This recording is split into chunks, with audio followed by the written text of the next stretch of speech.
You are listening to the So Now What podcast with Lana Manikowski, episode number 135. So now what? These three words raced through my mind time and time again during my journey through fertility treatments. I tried desperately to have a child, but never was able. I yearned for a community to join that could understand my struggles. I couldn't find one, so I created one with the So Now What podcast. I love that you found us. Oh, wow. It has been a big week in the media. I think it's very important to be in full integrity as a life coach and as somebody who supports women who are creating a path to a life without children. I never want there to be a stance on any sort of politics. And I think it's really important that whether you're a Democrat, a Republican, independent, liberal, however you identify, that what you come to my page or what you listen to this podcast for is not about a political agenda. However, today I'm going to talk about the fact that there is a common myth that women who are childless are miserable. And if you're listening to this podcast episode wanting it to become political, it's not going to be. It's just not where I'm at. I at one time loved politics. You might not know that I lived in Washington, D.C. for 5 years, and I worked in the White House back in the 90s. So I understand a thing or two about politics.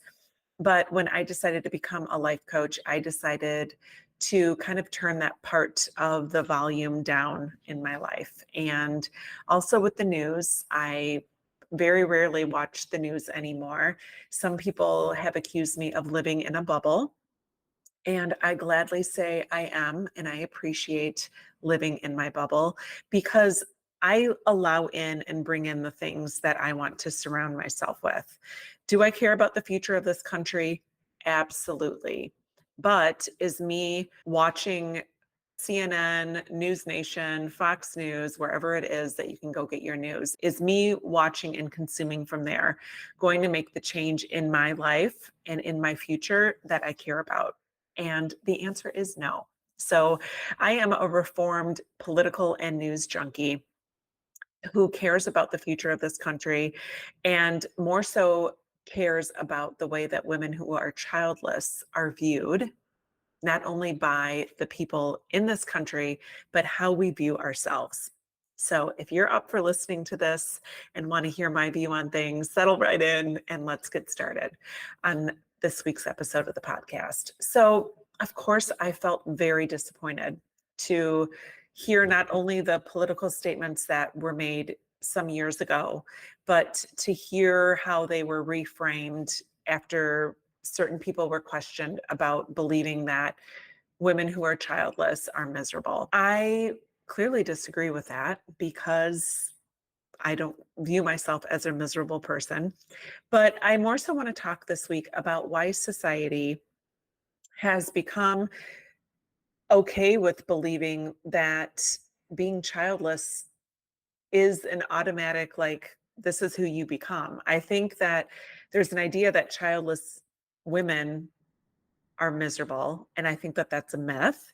And I think that the stereotype often stems from these societal expectations that equate a woman's worth and her happiness to being able to have children.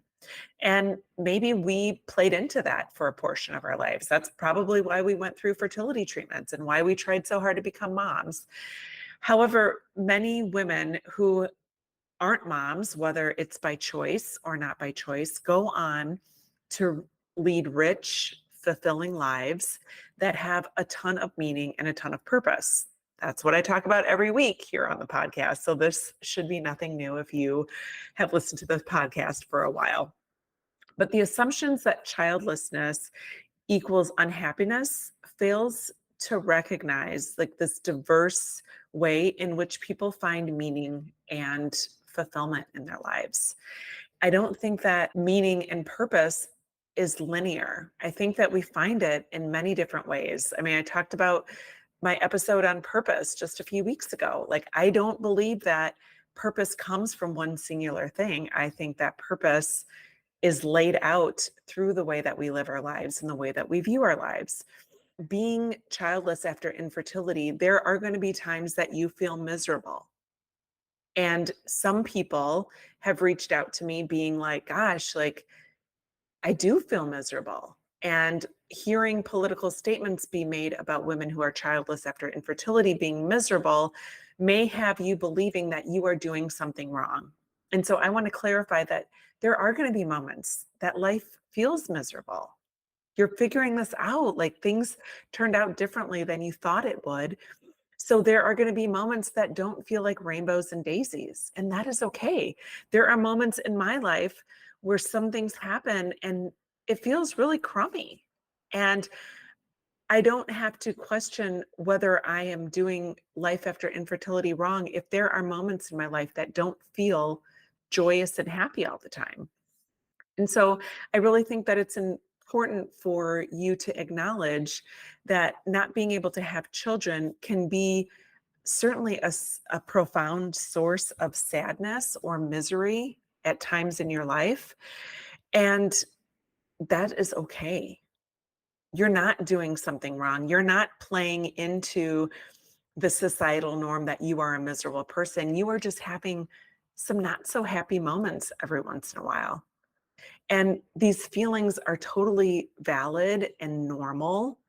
And understand that you can feel sadness or misery, and it can coexist with feeling super proud and happy about who you are.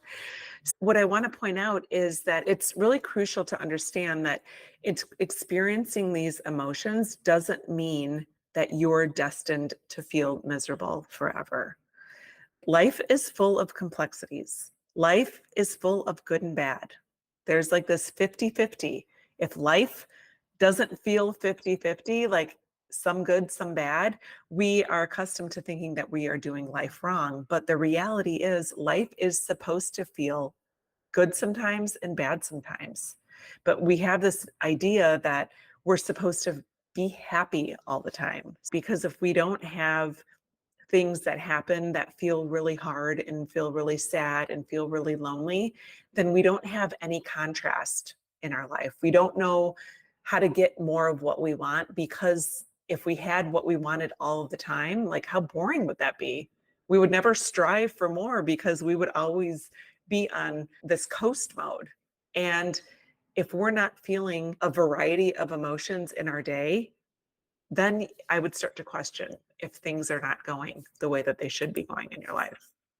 Fulfillment doesn't come from one singular source. We talked about that, a lot here in the last couple of weeks in the podcast. Children can't, and becoming a mom can't be the only source of happiness in one's life.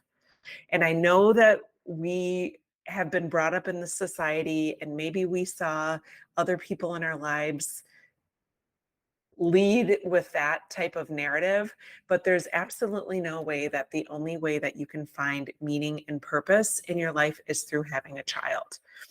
And it can be found in relationships, it can be found in hobbies that you explore, it could be found in career milestones and things that you are doing for your personal growth. And many women find joy in friendships, in connecting with others. Like, there's just so many countless ways that you can find fulfillment and happiness in your life. And I just think that there's too many people who have hung their hat on thinking that the only way to find this meaning and fulfillment in their life is through children.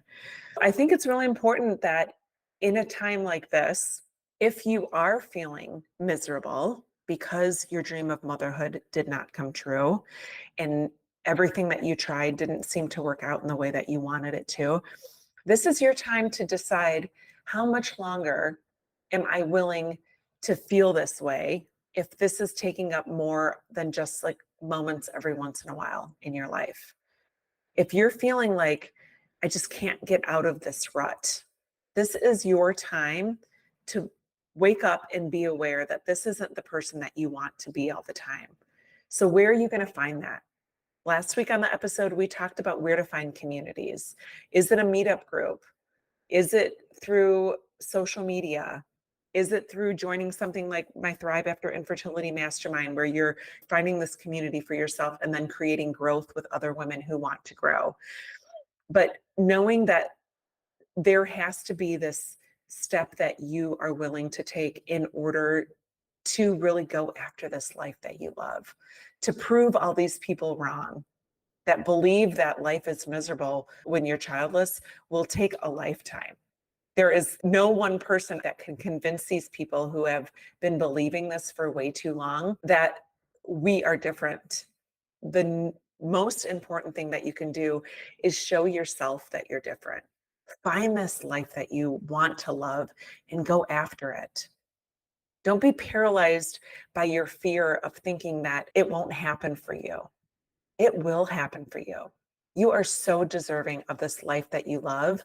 And if you're feeling like you don't have it yet, now is your time to decide that you are worth it. But the only way that you're going to be able to really get to this place of feeling connected to yourself is by stopping judging yourself if you're not feeling joy and meaning and purpose 24/7, and recognizing that there is a full spectrum of emotions.